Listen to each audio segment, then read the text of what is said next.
Nayanthara the lady super star ഒരു bomb പൊട്ടിച്ചിരിക്കുകയാണ് social മീഡിയയിൽ. നയൻതാരയുടെ ലെറ്റർ ഹെഡ്, നയൻതാര ആക്ടർ എന്ന് പറഞ്ഞുള്ള ലെറ്റർ ഹെഡിൽ ടൈപ്പ് ചെയ്തിട്ടുള്ള ഒരു open letter to Dhanush, actor Dhanush. Dear mister Dhanush K Raja, a well established actor like you with the support and blessing of your father and your brother, an ace director needs to read and understand this cinema has well all known is fight for survival for people like me, a self-made woman with no links in the industry and someone who had struggled my way to the position I hold today.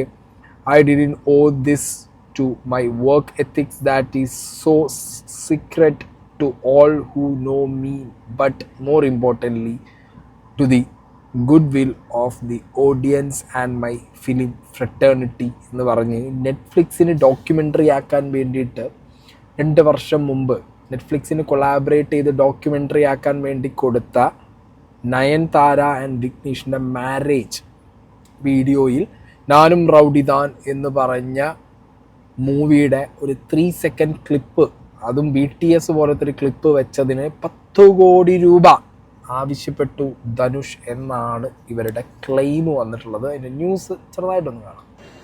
Lady super സ്റ്റാറായി മാറിയ നയൻതാര ഒരു വശത്ത്, തമിഴകത്തെ ഏറ്റവും അധികം പ്രതിഫലം വാങ്ങുന്ന നടന്മാരിൽ ഒരാൾ നിർമ്മാതാവായ ധനുഷ് മറുവശത്ത്. അങ്ങനെ ഇവർ നേർക്കുനേർ വരുന്ന അത്യസാധാരണമായ ഒരു താരപ്പോരാണ് ഇപ്പോൾ തമിഴകത്തെ ഏറ്റവും വലിയ ചർച്ചാ വിഷയം.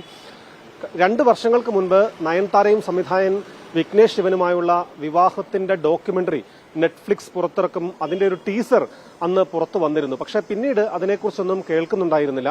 അടുത്തിടെയാണ് നയൻതാരയുടെ ജീവിതം പൂർണ്ണമായും പ്രമേയമാകുന്ന ഒരു ഡോക്യുമെന്ററി, ഏതാണ്ട് 1.5 മണിക്കൂറോളം ദൈർഘ്യമുള്ള ഒരു ഡോക്യുമെന്ററി പുറത്തുവിടുന്നു. അത് നവംബർ 18 നയൻതാരയുടെ ജന്മദിനത്തിൽ പുറത്തുവരുമെന്ന് നെറ്റ്ഫ്ലിക്സ് അറിയിച്ചത്. ഇതിന് പിന്നാലെയാണ് ഇപ്പോൾ ഈ വിവാദങ്ങളൊക്കെ വന്നിരിക്കുന്നത്. വിവാദത്തിന് കാരണമായ സംഭവം 2015 നയൻതാരയുടെ ഭർത്താവായ വിഘ്നേഷ് ശിവൻ സംവിധാനം ചെയ്ത നാൻ റൌഡി താൻ എന്ന സിനിമ, അത് നിർമ്മിക്കുന്നത് നടൻ ധനുഷാണ്. ആ സിനിമയിൽ അഭിനയിക്കുന്നതിനിടയിലാണ് നയൻതാരയും വിഘ്നേഷും പ്രണയത്തിലാകുന്നത്. പിന്നീട് 2022 ഇവർ വിവാഹിതരായി. ഈ വിവാഹവുമായൊക്കെ ബന്ധപ്പെട്ടുള്ള ഡോക്യുമെന്ററി നിർമ്മിക്കുമ്പോൾ അവരുടെ ജീവിതത്തിലെ ഏറ്റവും പ്രധാനപ്പെട്ട സംഭവം, വഴിത്തിരിവെന്ന് പറയുന്നത് ഈ നാൻ റൌഡി താൻ സിനിമയാണ്.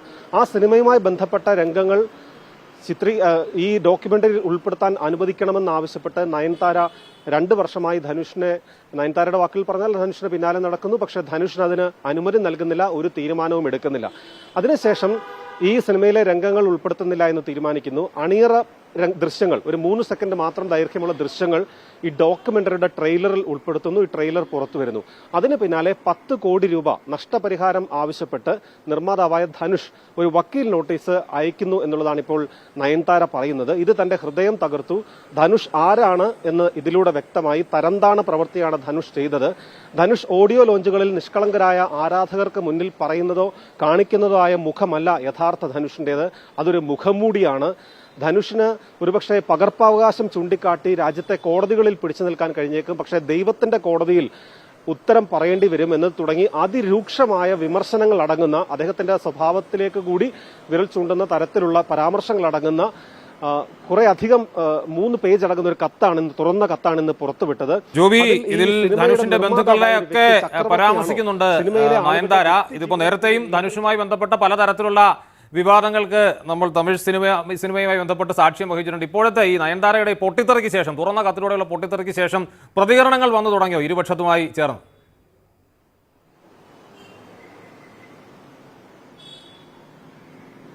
ഇപ്പോൾ നമ്മൾ കാണുന്നത് സൈബർ ഇടത്തിൽ വലിയ തരത്തിലുള്ള പോരാണ്. നയൻതാരയെ പിന്തുണച്ച ഒരു വിഭാഗം, മറുവശത്ത് നയൻതാര തന്റെ വിവാഹ ദൃശ്യങ്ങൾ കോടികൾ പ്രതിഫലം വാങ്ങിയാണ് നെറ്റ്ഫ്ലിക്സിന് വിൽക്കുന്നത്. അപ്പോൾ നയൻതാര സൗജന്യമായല്ല ഈ ദൃശ്യങ്ങളൊക്കെ തന്നെ ലോകത്തെ അറിയിക്കുന്നത്. നയൻതാര പറയുന്നത് മറ്റുള്ളവർക്ക് സന്തോഷം നൽകുന്നതിന് വേണ്ടി താൻ തന്റെ വിവാഹവുമായി ബന്ധപ്പെട്ട ഡോക്യുമെന്ററി പുറത്തിറക്കുന്നു എന്നുള്ളതാണ്. പക്ഷേ അത് കോടികൾ പ്രതിഫലം വാങ്ങിയതിനു ശേഷമാണ് നയൻതാര വിൽക്കുന്നത്. അതുകൊണ്ട് തന്നെ നയൻതാര ഒരു നിർമ്മാതാവായ ധനുഷിന്റെ പകർപ്പവകാശത്തെ ചോദ്യം ചെയ്യുന്നത് എങ്ങനെയാണ് എന്നൊരു വിഭാഗം വാദിക്കുന്നുണ്ട്. ധനുഷിന്റെ അഭിഭാഷകന്റെ ഒരു പ്രതികരണം വന്നത്, വളരെ വിശദമായ ഒരു പ്രതികരണം ധനുഷിന്റെ ഭാഗത്ത് നിന്നുണ്ടാകും എന്നുള്ളതാണ്. അപ്പൊ വിഷയം മനസ്സിലായല്ലോ. സംഗതി വേറൊന്നുമല്ല, കല്യാണത്തിന്റെ വീഡിയോ നെറ്റ്ഫ്ലിക്സ് എടുക്കുന്നു. ഓക്കെ, നെറ്റ്ഫ്ലിക്സ് അതൊരു ഡോക്യുമെൻ്ററി ആക്കുന്നു. അതായത് നയൻതാരയുടെ ഫിലിം ജേണി അടക്കം കല്യാണം വരെയുള്ള കാര്യങ്ങൾ മൊത്തത്തിൽ അവരൊരു നെറ്റ്ഫ്ലിക്സ് പ്രൊഡക്റ്റായിട്ട് ലോഞ്ച് ചെയ്യുന്നു. നയൻതാരയുടെ കല്യാണത്തിന് അറിയാം മീഡിയാസിന് ആരെയും കവർ ചെയ്യാൻ അകത്ത് വിട്ടിട്ടില്ല. So it's planned, bloody planned. Okay, plan ചെയ്തൊരു കാര്യമാണ്. ഇത് ഞാനിങ്ങനെ കാണുന്നുണ്ട്. ഞാൻ കുറേ കാര്യങ്ങളിലൂടെ ഇങ്ങനെ പോയി നോക്കി. മാസീവ് അറ്റാക്ക് ആദ്യം ധനുഷിനെതിരെ വന്നിട്ടുണ്ടെങ്കിലും മലയാളത്തിലെ കുറേ നടിമാർ ധനുഷിനെ എന്താ പറയുക, നയൻതാരയെ സപ്പോർട്ട് ചെയ്തിട്ട് പോസ്റ്റ് റീഷെയർ ചെയ്തു, പാർവതി അടക്കമുള്ള പലരും. ആ ടൈമിലൊക്കെ ധനുഷിനെതിരെ കുറേ അധികം വന്നിട്ടുണ്ട്, ഹെയ്റ്റ് വന്നിട്ടുണ്ട്. ആൻഡ് വിഘ്നേഷ് ഏതാണോ ഇവരുടെ നെറ്റ്ഫ്ലിക്സ് ഡോക്യുമെൻ്ററിയിൽ ഇവർ ക്ലെയിം അടിച്ച, ഓക്കെ, ഓണർഷിപ്പ് ക്ലെയിം അടിച്ച ആ ഒരു ക്ലിപ്പ്, 10 കോടി ചോദിച്ച ക്ലിപ്പ് എന്നുള്ളതൊക്കെ പറഞ്ഞിട്ട് അതെടുത്ത് സ്പ്രെഡ് ലവ് സർ എന്നൊക്കെ പറഞ്ഞ് സ്റ്റോറി ഇട്ടിട്ടുണ്ട്. എന്താണെങ്കിലും പുറമേ ആളുകളുടെ ഇടയിൽ ഒരു ഫംഗ്ഷനൊക്കെ വരുമ്പോൾ ഏറ്റവും ഹമ്പിളായി വന്ന ആളുകളുടെ ഇടയിൽ വന്ന് സംസാരിക്കുന്ന ധനുഷിന് ഇങ്ങനത്തെ ഒരു ഫേസ് കണ്ടോ എന്നൊക്കെ ചോദിച്ചിട്ടാണ് 10 കോടി രൂപ ചോദിച്ചിരിക്കുന്നു ഇവർ എന്നൊക്കെ പറഞ്ഞുള്ള വക്കീൽ നോട്ടീസും കാര്യങ്ങളൊക്കെ അവർ പുറത്തിട്ടിട്ടുണ്ട്, നമ്മളെ നയൻതാരയും ഹസ്ബൻഡും. അപ്പം എന്താണെങ്കിലും ആദ്യ ടൈമിൽ എല്ലാവരും ധനുഷ് വെച്ചാൽ അതെന്ത് ഇങ്ങനെ കാണിച്ച ഒരു 3 സെക്കൻഡ് ക്ലിപ്പ് വെച്ചതൊരു ധനുഷ് എന്തിനാ ഇങ്ങനെ വന്ന് 10 കോടി ചോദിക്കണം എന്നുള്ളൊരു മൈൻഡ് സെറ്റിലൊക്കെ ആയിരുന്നു എല്ലാവരും സോഷ്യൽ മീഡിയയിൽ സംസാരിച്ചത് എന്നുണ്ടെങ്കിലും ഇപ്പം പുറത്ത് വരുന്ന കാര്യങ്ങളൊക്കെ നയൻതാരയ്ക്ക് അവളോ നല്ല ഇല്ല എന്നാണ് പറയേണ്ടത്. ഓക്കെ, അപ്പം ഞാനും റൗഡിദാൻ എന്ന് പറഞ്ഞ സിനിമയുടെ ബഡ്ജറ്റ് ആദ്യം 6 കോടിയായിരുന്നു എന്നും ആൻഡ് ലേറ്റർ ഓൺ ഈ ഞാനും റൗഡിദാൻ എന്ന് പറഞ്ഞ സിനിമേൻ്റെ ഡയറക്ടർ വിഘ്നേഷ് ആണല്ലോ, നയൻതാരയാണല്ലോ അഭിനയിക്കാൻ വന്നത്, നയൻതാര ഫ്രീ ആയിട്ടാണ് ആ സിനിമ അഭിനയിച്ചത് എന്നും അവർ തമ്മിലുള്ള പാസം, നൻപ്, ലവ്, കാതൽ, അഫെക്ഷൻ, ഈ പരിപാടി കാരണം 6 കോടി ബഡ്ജറ്റുള്ള സിനിമ 16 കോടിയാക്കി വന്നു എന്നുള്ള കാര്യങ്ങളൊക്കെ പുറത്ത് വരുന്നുണ്ട്. ഓക്കെ, അങ്ങനെ കുറേ കാര്യങ്ങൾ വരുന്നുണ്ട്. ഇതിനിടയിൽ ഡിസ്കഷൻ ആവുന്ന വേറൊരു കാര്യമുണ്ട്, അതും കൂടി ഞാൻ വെക്കാം. ഓക്കെ, നമ്മളെ മമത മോഹൻദാസ് പണ്ടൊരു സിനിമ, നമ്മുടെ രജനീകാന്ത് സാറിൻ്റെ കൂടെ ഒരു സിനിമ അഭിനയിക്കാൻ, കുസേലൻ എന്ന് പറഞ്ഞ സിനിമയിൽ ചെറിയൊരു പോർഷൻ അഭിനയിക്കാൻ വേണ്ടി വിളിച്ചതിന് ശേഷം ലേഡി സൂപ്പർ സ്റ്റാർ ആ ഒരു സെറ്റിലെത്തിയപ്പോൾ മമത മോഹൻദാസിൻ്റെ പോർഷൻ വെട്ടി കണ്ടാൽ പോലും അവരത് മനസ്സിലാക്കാത്ത രീതിയിൽ വെട്ടിക്കളഞ്ഞു എന്നുള്ളൊരു സംഗതിയൊക്കെ ലേഡി സൂപ്പർ സ്റ്റാർ അങ്ങനെ മക്കുവെച്ചു എന്നൊക്കെ പറയുന്നുണ്ട്. ഓക്കെ, അതിലേക്കൊക്കെ വരാം. അതിനിപ്പോൾ ഈ ധനുഷിന് വേണ്ടിയുള്ള PR വർക്കേഴ്സ് സ്റ്റാഡി എടുത്ത് പറയുന്നതാണോ എന്ന് നിങ്ങൾ ചോദിക്കേണ്ട, അത് ഓൾറെഡി മമത പറഞ്ഞിട്ടുണ്ട് കുറേ ഇൻ്റർവ്യൂവിൽ. ഓക്കെ, അപ്പോൾ ഞാൻ ഇതിൽ എൻ്റെ ഒരു പേഴ്സ്പെക്റ്റീവ് പറയാം. കല്യാണം എന്ന് പറഞ്ഞത് ആർക്ക് വേണം, ഇപ്പം എൻ്റെ ഇഷ്ടമാണ് എൻ്റെ കല്യാണം ഞാൻ ഷൂട്ട് ചെയ്തിട്ട് അതെന്ത് ചെയ്യണം എന്നുള്ളത്, സോഷ്യൽ മീഡിയയിൽ ഇടാം, അല്ലെങ്കിൽ ഞാനൊരു സെലിബ്രിറ്റി ആണെന്നുണ്ടെങ്കിൽ എനിക്കിത് വേറൊരാൾക്ക് വിൽക്കാം, എന്തും ചെയ്യാം. ഓക്കെ, അത് വാട്ടെവർ, അത് എൻ്റെ ഇഷ്ടമാണ്. ഇതിലെന്താ കേസ് എന്ന് വെച്ചെങ്കിൽ നയൻതാര നെറ്റ്ഫ്ലിക്സിന് വേണ്ടി കൊളാബറേഷനായിട്ട് നയൻതാരേൻ്റെ കല്യാണം മാത്രമല്ല നയൻതാരേൻ്റെ എൻറ്റയർ സിനിമ ജേണി, ഓക്കെ, ഇത് കംപ്ലീറ്റ്ലി ഡോക്യുമെൻ്റ് ചെയ്തിട്ട് നെറ്റ്ഫ്ലിക്സിന് അങ്ങോട്ട് കൊടുത്ത്. ഇത് എത്ര കാശിനാണ് കൊടുത്തത്, എങ്ങനെയാണ് കൊടുത്തത് എന്നുള്ളതിനെ കുറിച്ച് ഡീറ്റെയിൽസ് ഇല്ല. എന്നാലും കൊളാബറേഷൻ ആണെങ്കിൽ പോലും there will be a healthy amount, അല്ലെങ്കിൽ ഉണ്ടാവൂടെ, കാണാതിരിക്കുകയൊന്നുമില്ല. മീഡിയൻ എന്തായാലും അവരാരും അവിടെ അടുപ്പിച്ചിട്ടില്ല, ഫുട്ടേജസൊക്കെ വളരെ കുറവാണ് പുറത്ത് വന്നത്, ഫോട്ടോസ് മാത്രമേ വന്നിട്ടുള്ളൂ, അങ്ങനെ കുറേ കാര്യങ്ങളുണ്ട്. അപ്പം അങ്ങനെയുള്ളൊരു സാഹചര്യത്തിൽ നെറ്റ്ഫ്ലിക്സ് ഇതിൻ്റെ ട്രെയിലർ പുറത്തിറക്കിയിട്ടുണ്ടായിരുന്നു. ഇനിയിപ്പോൾ ട്രെയിലർ പുറത്തിറങ്ങിയത് കൊണ്ടുള്ള ഒരു പ്രൊമോഷൻ തട്ടിപ്പാണോ എന്നുള്ളതും എൻ്റെ പേഴ്സണൽ ഡൗട്ടിൽ കിടക്കുന്നുണ്ട്. എന്തായാലും അതവിടെ നിൽക്കട്ടെ. സിംബുവും നയൻതാരയും ധനുഷും അനിരുദ്ധും ഒക്കെ ரொம்ப പഴയ ഫ്രണ്ട്സ്. ഓക്കെ, ഇനിയിപ്പോൾ ആ ഫ്രണ്ട്ഷിപ്പിൽ വിള്ളൽ ഇപ്പോൾ വീണിട്ടുണ്ടോ ഇല്ല എന്നുള്ളത് നമുക്ക് പറയാൻ പറ്റില്ലല്ലോ. സിംബും നയൻതാരയും ഓക്കെ ഫൈൻ. അപ്പോൾ എന്താണെങ്കിലും NOC ചോദിച്ചു ധനുഷ്. ഞാനും റൗഡിദാൻ എന്ന് പറഞ്ഞ സിനിമയുടെ പോർഷൻ 3 സെക്കൻഡ് വെച്ചപ്പോൾ പൈസ NOC ചോദിക്കും. അയാൾ ആ സിനിമേൻ്റെ പ്രൊഡ്യൂസറാണ്. നിങ്ങളുടെ കല്യാണം ഫ്രീ ആയിട്ട് നാട്ടുകാരെ കാണിക്കുന്നതോ അല്ലെങ്കിൽ ഫ്രീ ആയിട്ട് യൂട്യൂബിലോ ഇൻസ്റ്റാഗ്രാമിലോ കൊണ്ടുപോയി പോസ്റ്റ് ചെയ്യുന്നതല്ല. നെറ്റ്ഫ്ലിക്സിൽ ആളുകൾ സബ്സ്ക്രൈബ് ചെയ്തിട്ടാണ് നിങ്ങളുടെ കല്യാണം കാണുന്നത്. എന്താണെങ്കിലും നിങ്ങൾക്ക് ഇതിൽ നിന്നൊരു എമൗണ്ട് കിട്ടിക്കാണും, നിങ്ങളത് സെയിൽ ചെയ്തതാണ്. അങ്ങനെയുള്ള സാഹചര്യത്തിൽ പൈസ മുടക്കി എടുത്ത സിനിമേൻ്റെ ഒരു പ്രൊഡ്യൂസർ അയാളുടെ NOC നിങ്ങൾക്ക് എന്തിനു ഫ്രീ ആയിട്ട് തരണം? 3 സെക്കൻഡിനാണെങ്കിൽ 3 സെക്കൻഡ്. ഞാൻ ഇതിൽ ധനുഷിൻ്റെ ഭാഗത്ത് നിൽക്കുള്ളൂ. 3 സെക്കൻഡ് അയാൾ എന്തിനു ഫ്രീ ആയിട്ട് തരണം എന്നുള്ളൊരു ചോദ്യമില്ല. അയാളുടെ ഇഷ്ടമാണ്, മനസ്സിലായി, അയാളുടെ ഇഷ്ടമാണ്. പിന്നെ 2 കൊല്ലമായിട്ടുള്ള ലീഗൽ ഫൈറ്റാണ്. ധനുഷ് ഒട്ടും വിട്ടു തരാത്തത് കൊണ്ടാണ്, എത്തിക്സിന് നിരക്കാത്തതാണെങ്കിലും ഞാനിത് വന്ന് ഇൻസ്റ്റാഗ്രാമിൽ പോസ്റ്റ് ഇടുന്നത് എന്നുള്ള നയൻതാരയുടെ ക്ലെയിമിനോട് എനിക്ക് പറയാനുള്ളത്, ഈ ഒരു പെർട്ടിക്കുലർ സാധനത്തിൻ്റെ ട്രെയിലർ അല്ലെങ്കിൽ ഒരു പ്രമോ നെറ്റ്ഫ്ലിക്സിൽ റീസെൻ്റ്ലി വന്നപ്പോഴാണല്ലോ നിങ്ങൾക്ക് ഇങ്ങനെ ഒരു സംഗതി സോഷ്യൽ മീഡിയ വഴി ആളുകളെ അറിയിക്കാൻ തോന്നിയത്. അത് പ്രൊമോഷന് വേണ്ടിയിട്ടല്ലേ നയൻസ് നിങ്ങൾ ഈ ചെയ്തത് എന്നുള്ളൊരു ചോദ്യം തിരിച്ച് ചോദിക്കേണ്ടിയിരിക്കുന്നു. ഓക്കെ, പിന്നെ ഇനി നിങ്ങൾക്ക് അങ്ങനെ ഒരു പോർഷൻ കിട്ടുന്നില്ല, ഈ ഒരു പെർട്ടിക്കുലർ പ്രൊഡ്യൂസർ നിങ്ങളുടെ ഫ്രണ്ട് ഇത് തരുന്നില്ല ധനുഷ് എന്നുണ്ടെങ്കിൽ, അയാളുടെ കോപ്പി ക്ലെയിമുള്ള സാധനമാണ്, അയാൾക്ക് കോപ്പി റൈറ്റ്സ് ഉള്ള ഒരു സാധനമാണ്. അത് കിട്ടിയില്ലെങ്കിൽ കിട്ടിയില്ല എന്ന് പറഞ്ഞാൽ ആയും പൊത്തിയിട്ട് പോകണം. അല്ലാതെ അയാളുടെ അച്ഛനെയും അയാളുടെ ഏട്ടനെയും പറഞ്ഞ് അയാളുടെ ഫാമിലീനെ ഫുള്ള് മെൻഷൻ ചെയ്ത് അയാളെ കൊണ്ടുവന്ന് എന്നിട്ട് അത് ഏറ്റുപിടിക്കാൻ കുറേ എണ്ണോ എന്താ ഏതാ നോക്കാതെ. ഞാനിപ്പോൾ ഇത് കംപ്ലീറ്റ് കുറേ സാധനത്തിലൂടെ പോയി നോക്കി, അതായത് എന്തൊക്കെയാണ് നടന്നുകൊണ്ടിരിക്കുന്നത്, ഈ സിനിമയുടെ പ്രൊഡ്യൂസർക്ക് വന്ന ചിലവ്. ആൻഡ് ഇതൊരു ഫ്രീ ആയിട്ടുള്ളൊരു കാര്യത്തിനാണെന്നുണ്ടെങ്കിൽ ധനുഷ് കൊടുക്കുന്നതിനോട് വലിയ സീനൊന്നുമില്ല. ഓക്കെ, ഇതല്ല. പിന്നെ ഈ ലേഡി സൂപ്പർ സ്റ്റാറിൻ്റെ കുറേ കഥകൾ വേറെയും പുറത്ത് വരുന്നുണ്ട്. ഞാൻ നേരത്തെ പറഞ്ഞ ആ ഒരു സാധനം ഞാൻ വേണമെങ്കിൽ ഇവിടെ പ്ലേ ചെയ്യാം. ഇനിയിപ്പം നമ്മൾ വെറുതെ പറഞ്ഞു എന്നുള്ളത് ആരും പറയരുത്. ഓക്കെ, നമ്മൾ വെറുതെ പറഞ്ഞതല്ല.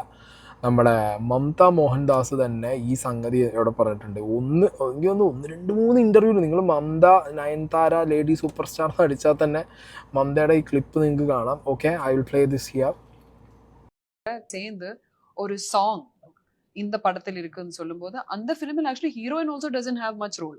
குஜேலன் மூவில okay, the story is about cinema, right, or is about cinema making or some movie in movie. Once you start shooting the film, the director thane and the song, I'm directing the song. While I'm directing the song, we slip into, it is not going to be the heroine, it is going to be you and Rajni sir. அப்படி சொன்னேன். So அதனால மட்டும்தான் வேற ஒரு ஃபிலிமோட shooting stop பண்ணிட்டு நான் துபாயிலேருந்து இங்கே வந்துட்டு அதுக்கு 4 days கொடுத்தது. And when I watched the final out, அந்த சாங் ஷூட் பண்ணாங்களா? இல்ல இந்த ஷார்ட் சாங்கே ஷூட் பண்ணல. வந்த டைம்ல தான் தெரிஞ்சது எல்லாமே மாறி போச்சு. அப்போ நிறைய ஃபர்ஸ்ட் டே ஆல்மோஸ்ட் ஷார்ட்ஸே எடுக்கல. ஏன்னா there was some dispute, கொஞ்சம் டிஸ்கஷன், ஏதோ டிஸ்பியூட் இருந்தது. அதனால எல்லாரும் was silent. லைக் ஐயோ அந்த மாதிரி ஒரு டாக் நடந்துட்டு இருந்தது. அது என்னன்னு எனக்கு புரியல. அப்பதான் புரிஞ்சது that there was some issue and somebody else had a problem with it. அதனால என்னோட சாங் இப்ப பிளான் பண்ற மாதிரி பண்ண போறது இல்ல. and besides that I think எடுத்த ஷார்ட்ஸே இல்ல. லைக் இட்ஸ் ஹார்ட்லி என்னோட ஹெட்டோட பேக், என்னோட ஃபேஸோட ப்ரொஃபைல் சைடு வைப் ஷார்ட்ஸ் தான் இருக்கு. I get a call from Rajni sir's office and Rajni sir came on the phone and he actually thanked me for making that effort. எனக்கு தெரியும் நிறைய ஆர்டிஸ்ட்க்கு அவங்களோட egos இருக்கு, அது இருக்கு. For me it's more important to be a real human being than fighting as an artist for my position. எனக்கு I think who I am, what I deserve இருக்கிறத people only should see my work. Mamata Mohandas അവിടെ പറയുന്നത് അവർ കഷ്ടപ്പെട്ട് fly down ചെയ്ത് സെറ്റിൽ വന്ന സമയത്ത് അവരുടെ മൂക്കിൻ്റെ കഷ്ണവും സൈഡും ഇങ്ങനെ 2 പോർഷനും മാത്രം കാണിക്കാൻ മാത്രം അവിടെ ഒരു പെർട്ടിക്കുലർ ആക്ട്രസിൻ്റെ ഈഗോ കാരണം സംഭവിച്ചതെന്ന് പറഞ്ഞിട്ട്. സോ നിങ്ങളാണെന്നുണ്ടെങ്കിലും നിങ്ങളുടെ മുന്നോട്ടുള്ള ലൈഫിൽ നിങ്ങൾക്ക് എത്ര കർമ്മ കിടക്കുന്നുണ്ടാവും നയൻതാര. ഇത് മാത്രമൊന്നുമല്ല, ഞാൻ പറഞ്ഞ നയൻസ് റിലേറ്റഡ് ആയിട്ട് ഇപ്പോൾ ഇഷ്ടം പോലെ പോസ്റ്റുകൾ വരുന്നുണ്ട്. ഓക്കെ, ഒന്നില്ലെങ്കിൽ ഹെയ്റ്റ് സ്പ്രെഡ് ചെയ്യാനായിരിക്കാം, അല്ലെങ്കിൽ നയൻതാരയെ മോശക്കാരിയായിട്ട് കാണിക്കാനുള്ള PR വർക്കെന്ന് നയൻസിൻ്റെ ഫാൻസിന് പറയാം, എന്തും ആവാം. പക്ഷേ ബേസിക്കലി ഈ വിഷയത്തിൽ NOC വിഷയത്തിൽ ഒന്നും പറയാനില്ല കൂടുതൽ. കാരണം നയൻതാരയും സിനിമ റിലേറ്റഡ് ആയിട്ടും സോഷ്യൽ മീഡിയ ഒക്കെ അറിയുന്ന ഒരാളാണ്. നിങ്ങൾ കാശിനൊരു സാധനം വിറ്റിട്ടുണ്ടെന്നുണ്ടെങ്കിൽ അതിനകത്ത് നിങ്ങൾ എല്ലാം ഫ്രീ ആയിട്ട് വെക്കാൻ പാടും. നിങ്ങൾ ആലോചിക്കുക, നയൻതാരേൻ്റെ നിങ്ങൾ ഈ ഒരു ആംഗിൾ ചിന്തിക്കുക, നയൻതാരേൻ്റെ കല്യാണത്തിന് വന്നു പോയതിൽ ഷാറൂഖ് ഖാൻ അടക്കമുണ്ട്.